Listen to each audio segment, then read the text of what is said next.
할렐루야, 맛있는 교회 온라인 예배 드리시는 여러분을 주님의 이름으로 환영합니다. 이번 주는 설 명절이 있고요. 특별히 주일이 바로 설날 당일입니다. 어디에 있든지 언제가 됐던 하나님을 영과 진리로 예배하는 여러분의 삶 가운데 하나님에 대한 충만한 은혜와 감사와 기쁨이 넘치기를 주님의 이름으로 축원합니다. 새해 주님의 은혜 많이 받으시기를 간절히 축복하며 이 시간 주님을 찬양하겠습니다.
되게 하여 주사 주님의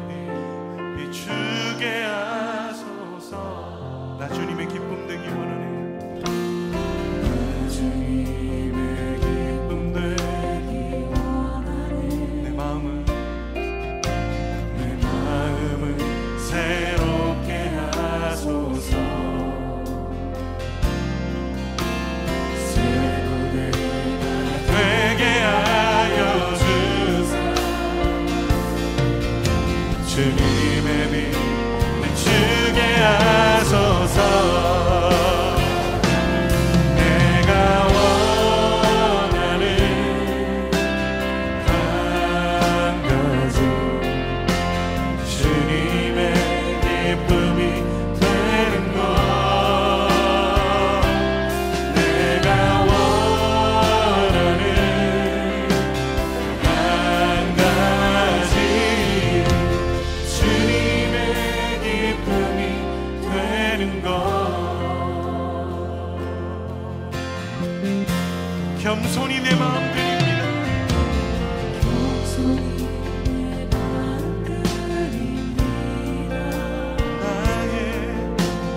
나의 모든 것 받으소서. 나의 맘 깨끗게 씻어주사 주의 길로 나가게 하소서. 우리 한 번 더 고백합시다. 겸손히 내 마음 드립니다. 겸손히 내 마음 드립니다. 나의 모든 것 받으소서. 나의 맘 깨끗게 씻어주사 주의 길로 나가게 하소서. 내가 원하는 한 가지 주님의 기쁨이 되는 것. 내가 원하는 주님 그렇습니다. 주님의 것입니다. 주님의 뜻을 이루시옵소서. 내가 원하는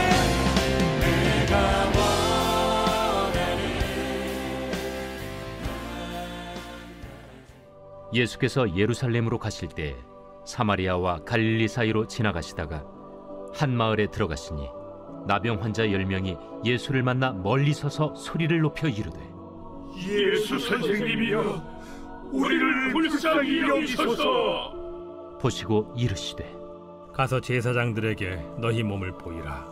하셨더니 그들이 가다가 깨끗함을 받은지라. 그 중에 한 사람이 자기가 나은 것을 보고 큰 소리로 하나님께 영광을 돌리며 돌아와 예수의 발 아래에 엎드려 감사하니 그는 사마리아 사람이라. 10사람이 다 깨끗함을 받지 아니하였느냐? 그 9은 어디 있느냐? 이 이방인 외에는 하나님께 영광을 돌리러 돌아온 자가 없느냐? 일어나 가라. 내 믿음이 너를 구원하였느니라. 우리가 명절에 모이는 이유 중에 하나는 이제까지 우리를 사랑으로 돌봐주신 부모님들, 가족들에게 감사를 표현하기 위함일 것입니다. 감사라는 것은 상대를 향한 마음의 진심을 우리가 내 보이는 것이고 은혜 받은 사람으로서 마땅히 표현해야 될 A라고 저는 생각합니다. 또한 감사가 우리 안에 넘칠 때 그 모임이 풍성해지고 서로가 행복해지는 놀라운 기적을 보게 될 것입니다. 이번 설 명절에 저와 여러분과 함께하는 모든 이들에게 감사가 넘치기를 주님의 이름으로 축복합니다. 오늘 말씀의 주제도 바로 감사입니다. 오늘 말씀은 예수님께서 갈릴리에서 예루살렘으로 올라가시는 도중에 행하신 한 치유 사건에 대해서 다루고 있습니다. 그 당시 유대인들은 같은 아브라함의 자손임에도 불구하고 사마리아인들을 매우 천대했습니다.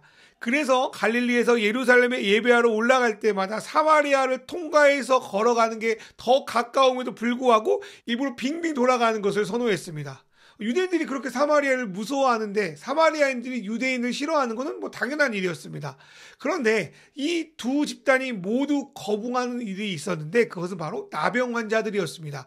나병은 예전 성경에는 문둥병이라고 번역된 피부병의 일종인데 우리에게는 한센시병으로 알려져 있습니다. 피부에 밟기 시작하여 점점 썩어가는 병으로서 그 당시에는 하나님이 아니시고는 절대로 고칠 수 없다고 할 정도로 심각한 불치병이었습니다.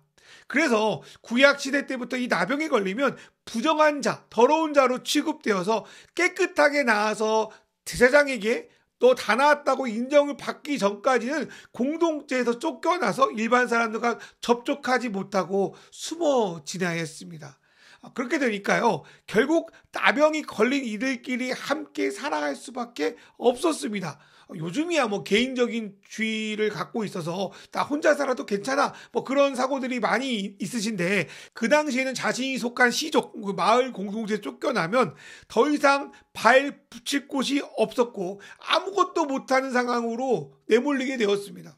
그래서 나병이 쫓겨난 이들은 사회적 매장을 당한 채 하루하루 먹고 사는 것도 너무 힘겨운 그 나날들을 살아갈 수밖에 없었던 겁니다. 출신에 관계없이 유대에도 사마리아도 속하지 못하고 그 중간지대에 살아갔던 사람들, 이들이 바로 오늘 말씀에 나오는 나병 환자입니다. 그러다가 그 중에 10명이 갈릴리 전역에서 병을 고치고 귀신을 쫓아내는 예수님에 대한 소문을 들었습니다. 그 당시에 불치병에 걸렸다는 것은 하나님께 벌을 받는 거라고 여겨졌습니다. 그래서 사람들은 그들과 접촉하는 거, 만지는 거를 매우 꺼려했습니다. 그런데 예수님은 거리낌 없이 그들의 몸에 손을 대시고 그들과 어울리시고 과감하게 죄의 용서를 선포하시면서 이들을 고쳐주셨습니다. 그러니까 이들은 그 소문을 듣고, 만약에 예수님이 오시면 내 병을 고칠 수 있을까? 예수님이 오시면 나의 죄를 용서할 수 있을까? 뭐 그런 자그마한 기대를 가지고 있지 않았나, 그런 생각을 합니다. 그러다가 이들은 예수님이 근처에 지나간다는 정보를 듣게 되었습니다. 그래서 예수님을 따라서 예수님이 들어가시려고 하는 마을까지 이르게 되는데요, 나병 환자가 마을에 들어가면 돌로 맞아 죽기 때문에 그들은 마을 밖 멀리 떨어져서 큰 소리로 나를 불쌍히 여겨달라고 예수님께 소리를 지르기 시작합니다. 이러한 이들의 모습은 세상 속에 살아가는 우리의 모습과 참 닮아 있습니다. 우리는 세상에 살면서 크고 작은 문제로 늘 시달립니다. 육체적인 병 이런 것뿐만 아니라 정신적인 문제도 참 힘겹습니다.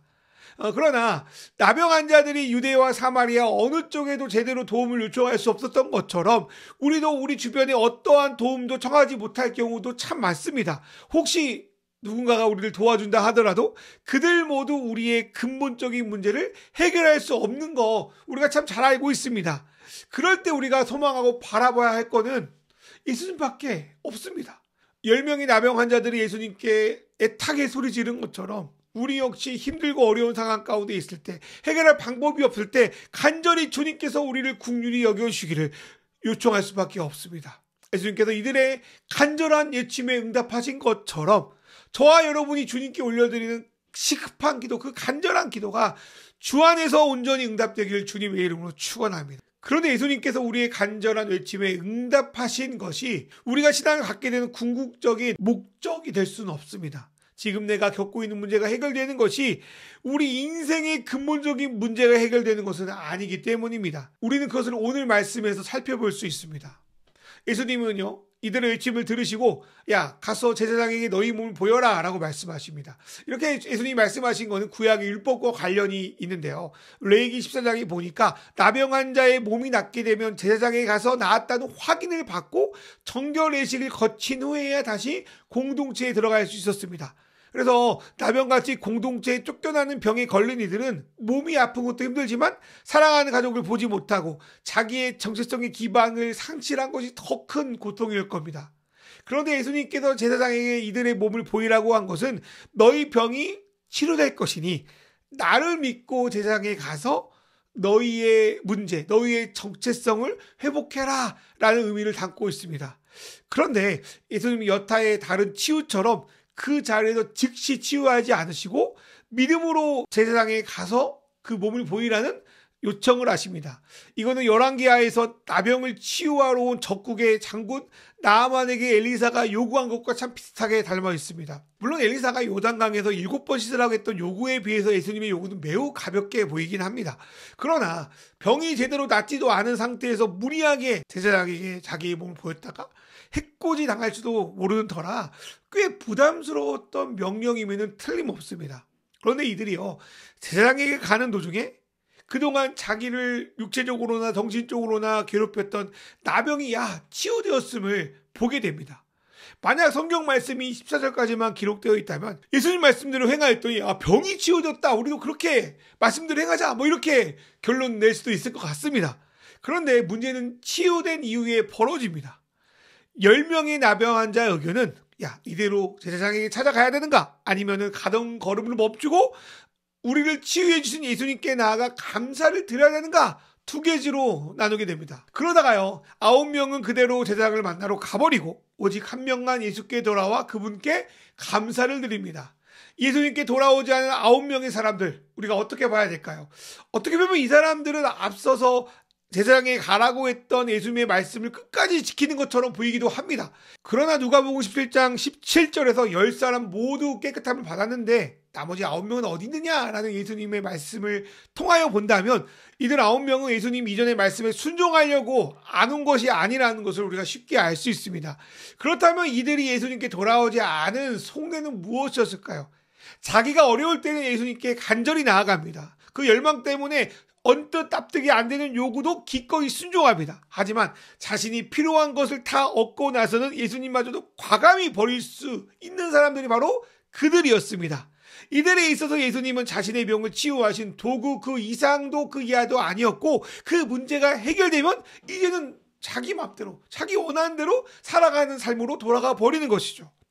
이들은 자기를 아무런 대가 없이 치유해 주신 예수님께 감사를 표하는 것보다 그동안 보지 못했던 가족을 만나고 공동체의 일원이 되어서 그동안 잃어버렸던 권리들을 찾는 것이 훨씬 더 중요했던 겁니다. 그러한 신앙은 오늘을 살아가는 소위 기독교인들에게도 쉽게 나타나는 현상입니다. 자신의 결핍이나 어려움이 있을 때는 물불 안 가리고 매달리다가도 막상 자기의 필요가 충족되면 예수님을 떠나 버리던지 아니면 예수님이 바라시는 방향과 전혀 다른 길을 신앙의 길이라고 속이면서 자기 합리화하면서 살아가고 있지 않습니까? 이러한 것은 대가 없이 우리를 흑암의 권세에서 건져내어 아들의 나라로 옮겨주신 예수님의 은혜를 저버리는 것이고 그분께 마땅히 드려야 할 온전한 감사를 드리지 못하는 것입니다. 그렇다면 우리는 예수님께 받은 그 은혜에 대해서 어떠한 감사를 드려야 될까? 그것은 나병 환자 10명 중 유일하게 감사를 드리기 위해 돌아온 사마리아인의 모습을 통하여 우리는 확인할 수 있습니다. 첫 번째로 이 사마리아인은 예수님이 나병에서 자신들을 고쳐준 의미가 무엇인지를 제대로 깨닫게 됩니다. 같은 영화를 봐도 그 영화를 통해서 전달된 메시지가 무엇인지 파악하는 것은 저마다 다른 것을 보게 됩니다. 복음이나 은혜도 그런 것 같습니다. 같이 말씀을 듣고 신앙생활을 해도 예수님이 전하신 복음에 대한 이해가 다를 수 있습니다. 예수님을 이 땅에서 자기들이 필요한 것들을 충족시키는 분, 그 정도로 이해하는 사람과 하나님께서 예수님을 통하여 이 망가진 세상을 회복시켜 하나님이 통치하신 나라로 바꾸고 계시다는 걸 깨닫는 사람이 예수님을 대하는 방식은 매우 다를 수밖에 없습니다. 똑같이 병을 치유받아서요. 9명은 예수님을 자기 병 고치는 치유사 정도로 이해한 반면에 한 명의 사마리아인은 하나님께서 예수님을 통하여 오래전부터 예언된 하나님 나라의 통치를 시작하셨다는 걸로 깨닫게 됩니다. 그리고 불치병이라고 여겼던 자신의 병이 치유된 것은 하나님이 이 세상의 세상의 고통을 무너뜨리고 이 땅에 개입하고 계시다는 강력한 증거가 되었던 것입니다.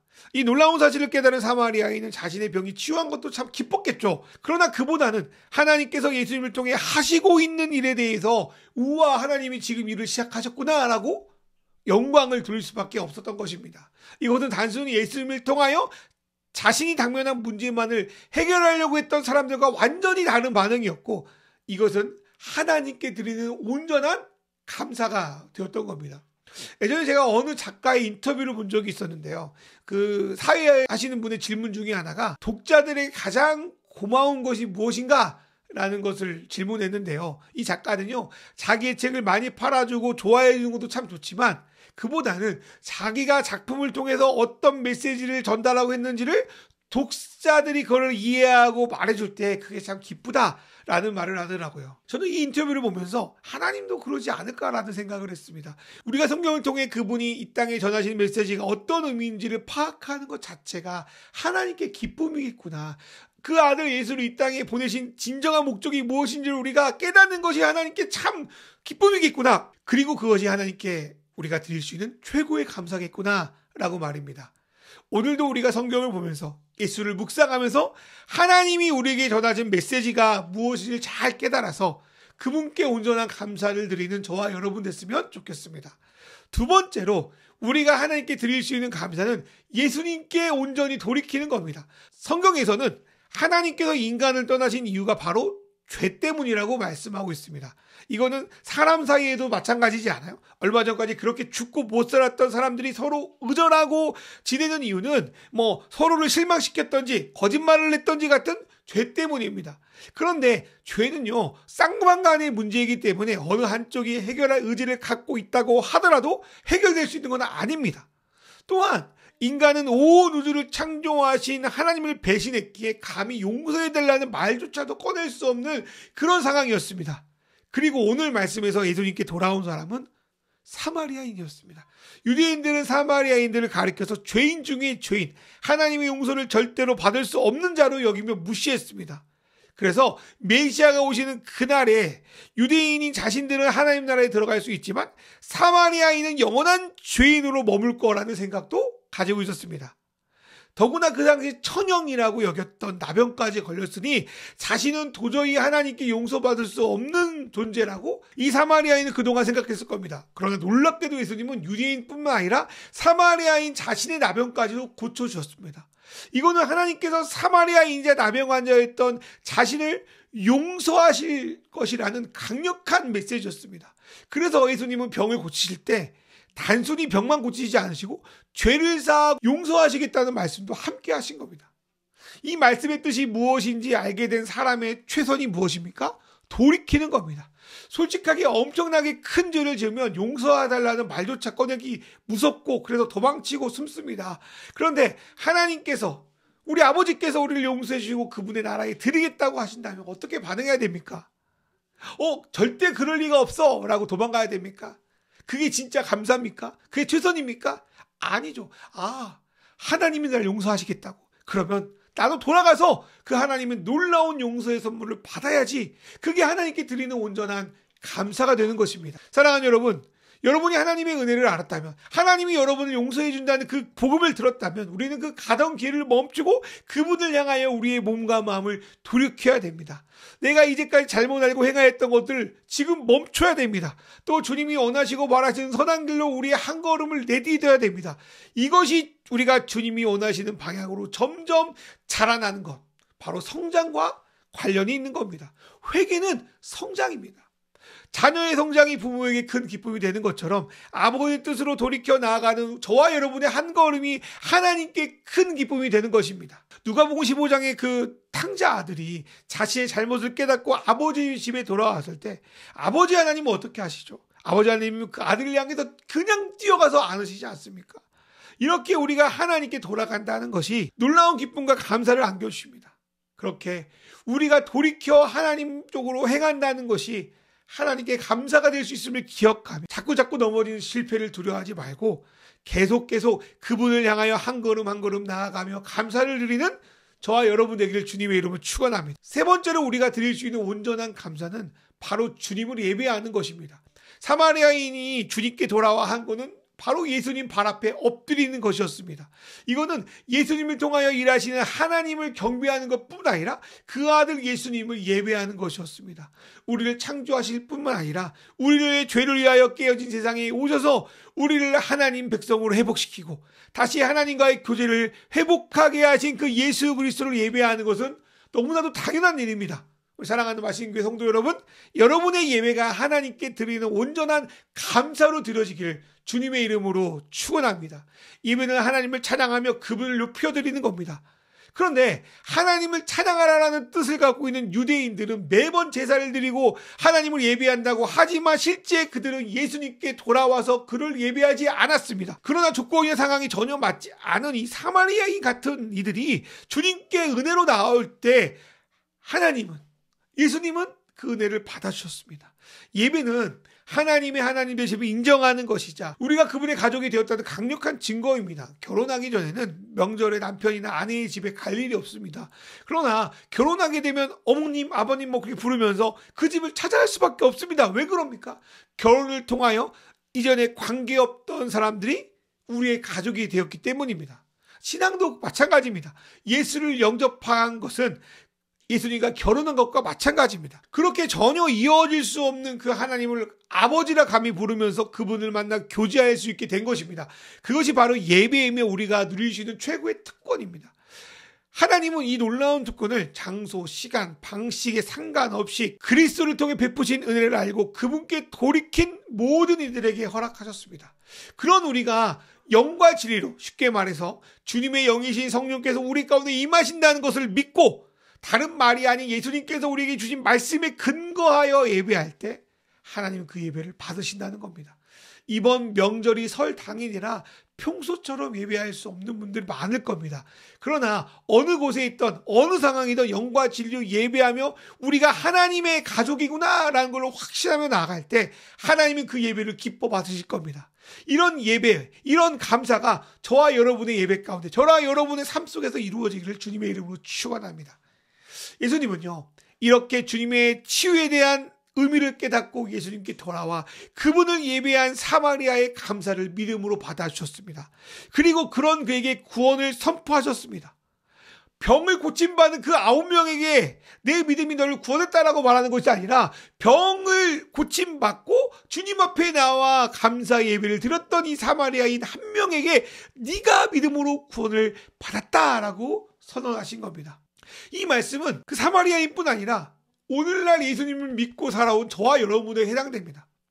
우리도 알다시피 구원은 단 한 번의 고백으로만 이루어지는 것이 아닙니다. 예수님과의 동행을 통하여 구원을 이뤄가고 점점 깊어가고 주님을 만날 때 완성되는 겁니다. 구원을 시작하고 이루어가는 데 필요한 것, 그 한 가지가 뭐냐면 감사입니다. 주님께 감사함이 없는데 주님의 백성이 어떻게 되겠습니까? 어떻게 주님께 내가 하나님의 자녀라고 고백할 수 있겠습니까? 하나님을 향한 감사가 없는데 어떻게 계속 주님을 따르겠습니까? 서로에 대한 감사가 우리 사람들 사이에서도 그 사랑을 깊어지게 하는 것처럼 하나님을 향한 감사의 고백은 그분의 사랑을 우리 가운데 풍성하게 만듭니다. 이러한 감사의 풍성함이 이번 설 명절에 만나는 여러분의 가족들뿐 아니라 하나님과의 관계에서도 풍성해졌으면 좋겠습니다. 말씀을 통해 우리를 향한 그분의 뜻을 점점 알고 감사하는 여러분 되시길 바랍니다. 주님을 알게 될수록 믿기 이전에 나는 점점 죽고 주님 안에서 새로운 피조물이 된 우리의 모습이 주 안에서 더 살아나는 진정한 회개, 진정한 돌이킴이 저와 여러분에게 계속적으로 나타나길 바랍니다. 마지막으로 주님을 온전히 예배하며 그분과 더욱 하나 되는 놀라운 은혜가 저와 여러분의 삶 가운데 가득하기를 소망합니다. 이러한 우리의 모습이 하나님께 계속적으로 감사로 들어질 것을 기억하며 기쁨의 설 명절 되시기를 주님의 이름으로 축원합니다. 이 시간 우리 기도하겠습니다. 이번 설 명절에 서로에게 감사를 표현하며 가족 간의 사랑이 깊어지는 시간 되게 하소서. 주님의 은혜를 내가 원하는 것이 이루어졌다는 의미로 끝내지 않고 주님의 뜻을 알고 돌이킬 수 있도록 인도하여 주소서. 주님을 예배하며 주님을 향한 감사가 깊어지게 하셔서 점점 주님의 형상을 닮아 주님을 나타내게 하소서. 이 시간 우리 통성으로 기도하겠습니다. 주여 하나님 아버지,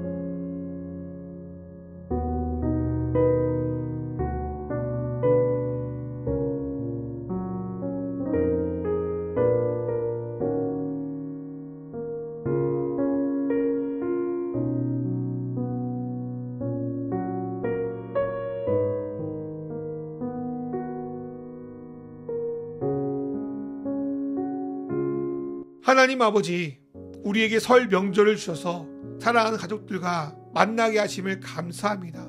그러나 사랑하는 가족과 만나는 것보다 더 중요한 하나님 아버지를 예수 그리스도를 통하여 만나게 하심을 감사합니다. 10명의 나병 환자가 치유를 받았지만 정작 이 놀라운 사실을 깨달은 것은 사마리아인 한 명뿐이 없습니다. 우리도 이 사마리아인처럼 상황과 환경에 따라 좌우되는 인생이 아니라 그 일을 통하여 예수님을 깊이 알고 주님께 돌이켜 그분께 감사의 예배를 드리는 우리가 될 수 있도록 인도하여 주십시오. 우리 사랑하는 성도들, 참 예수를 믿으면서도 육체적으로나 정신적으로 여러 가지 어려움에 시달리고 있습니다. 주여, 우리를 불쌍히 여겨서 치유하여 주셔서 하나님께 온전히 나갈 수 있도록 인도하여 주십시오. 그리고 하나님의 은혜와 사랑만 받았다고 해서 내 인생을 내 맘대로 사는 것이 아니라 그거를 통하여 하나님이 얼마나 위대하신 분인지, 얼마나 우리에게 은혜를 베푸셨는지, 하나님은 만왕의 왕, 내가 예배하기 합당한 분이신 것을 깨닫고 그분의 길로 나아갈 수 있는 그런 놀라운 축복을 우리에게 허락하여 주시옵소서. 하나님 아버지, 참 인생을 살지만 살아가는 가족들도 서로 사랑하지 못하는 게 현실입니다. 하나님, 이번 설 명절에 또 가족들과 만나서 우애를 다지게 하여 주시고 그동안 멀었던 하나님과의 관계도 회복시켜 주셔서 점점 하나님 안에 하나 될 수 있도록 주여 우리에게 인도하여 주시옵소서. 하나님 아버지, 귀한 예물을 드립니다. 받아주시고 예물을 통하여 하나님 나라 확장을 위해서 사용될 수 있도록 주님 인도하여 주시옵소서. 이 명절에 하나님 앞에 영과 진의 예배를 드림으로 말미암아 회복이 일어날 걸 간절히 소망합니다. 이 모든 말씀 우리 주 예수 그리스도의 이름으로 기도드리옵나이다. 아멘. 이제는 우리 주 예수 그리스도의 은혜와 하나님 아버지의 사랑과 성령님의 인도하심이 이제 하나님 앞에 나아가 하나님께 온전한 감사를 드리며 나아갈 줄 믿는 우리 마시는 교회 성도들의 모든 삶 위에, 이들이 만나는 가족들과 모든 이들 머리 위에 이제로부터 영원히 함께 하시기를 간절히 축원하옵나이다. 아멘.